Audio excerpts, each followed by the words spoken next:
My name is Julie Connor. I'm an associate broker with eXp Realty in New York and Connecticut. Today I'm going to talk to you about the brutal truth about being a real estate agent. Things that I wish somebody told me about before I became a real estate agent, so I was prepared. So before you plunge in, I'm going to give you the brutal truth about being a real estate agent. First thing I'm going to talk to you about are the long hours. Career in real estate is hard, I have to tell you. It requires long hours, especially nights and on weekends. So if you love your weekends off, it's probably not the career for you. Those are the most popular times for people to want to go out and see houses. The most popular time for open houses. Honestly, in my opinion, I think this profession would be really difficult to do just part-time, especially if you're a buyer's agent. People want to see the house the day it goes on the market because maybe tomorrow it's gone. You know, it's even more challenging, honestly, if you have another job.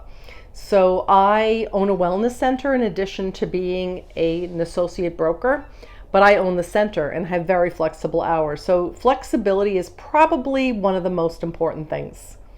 The second thing I want to talk to you about is that it is expensive to start when you first become a realtor. When I decided to take the principles and practice real estate course to become a real estate salesperson, I really had no idea how expensive it was going to be. Nobody ever mentioned to me that it was going to be as expensive as it was. The course itself, Principles and Practices, was about $450. And depending on the state you live in, it's about 60 hours. You need to pay, once you pass the class, you need to pay your exam fee and get your Connecticut or New York or whatever license you're getting in that state and pass the national exam. And then you have to pay the multiple listing fees and board fees and marketing fees. And then you need everything from signs to business cards, your name tag. And sometimes your broker covers some of these expenses, but often they don't. You know, this can cost upwards of $3,000.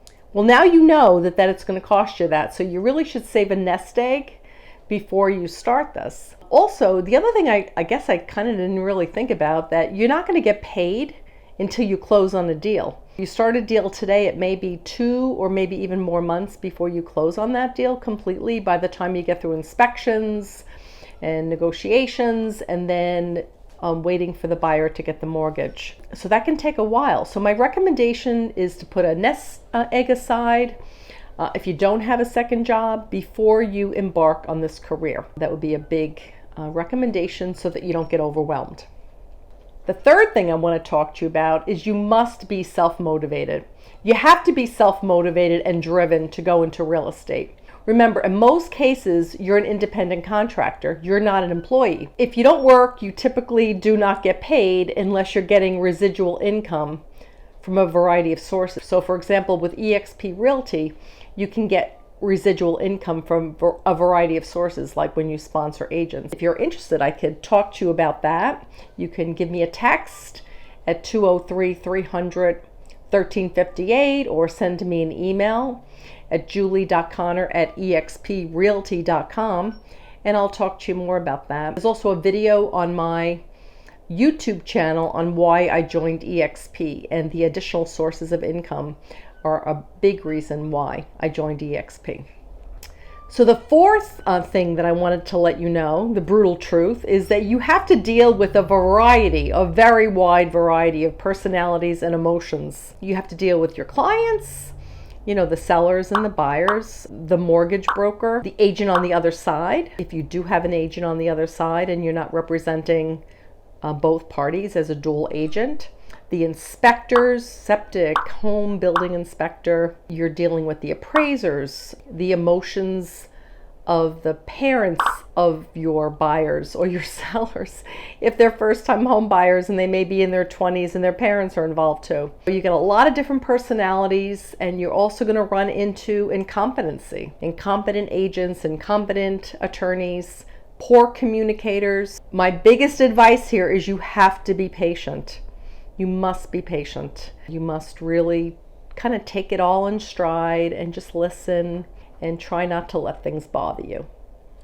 The fifth thing I'd like to talk to you about is that, deals are going to fall through regardless of how hard you work. A few years ago, I had a deal that literally fell through the night before the closing. The closing was going to be 9 o'clock in the morning, and the deal literally fell through for my buyer the night before.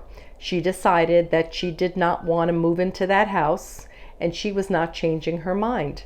Obviously, I was very, very concerned because she was going to lose her deposit, and it was a pretty hefty deposit. I was also concerned that the seller was going to sue her, and the seller has every right to sue when they're in contract like that. I've had buyers melt down the morning of the closing.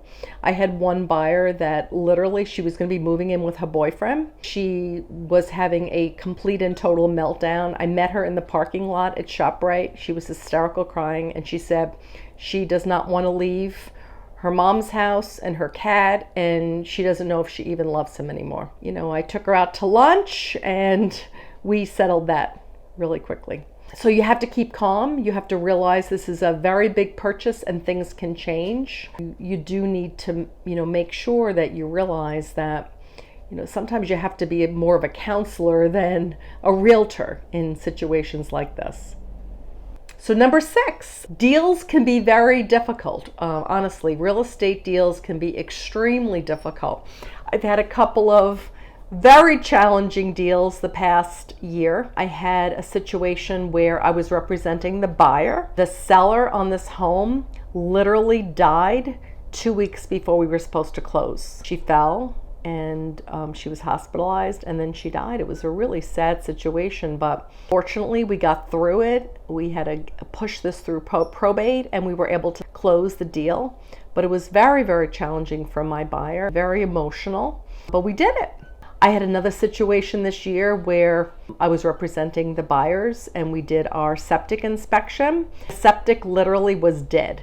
I'm not even kidding. It was a very bad septic. As a result of that, I had to ask the seller's agent for a new septic system at the cost of $25,000, and that's the true story. And that was not an easy thing to do. We got it.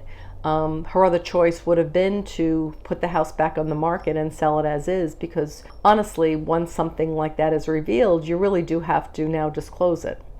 But deals can be very, very difficult, and things don't always turn out right.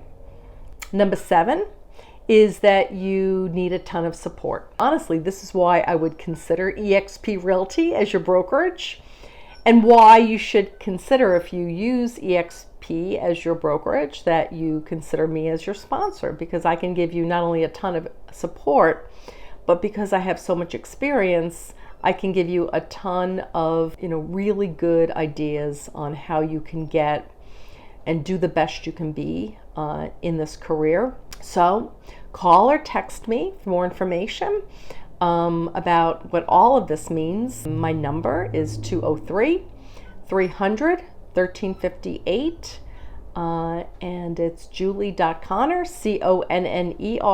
@exprealty.com. Thank you so much.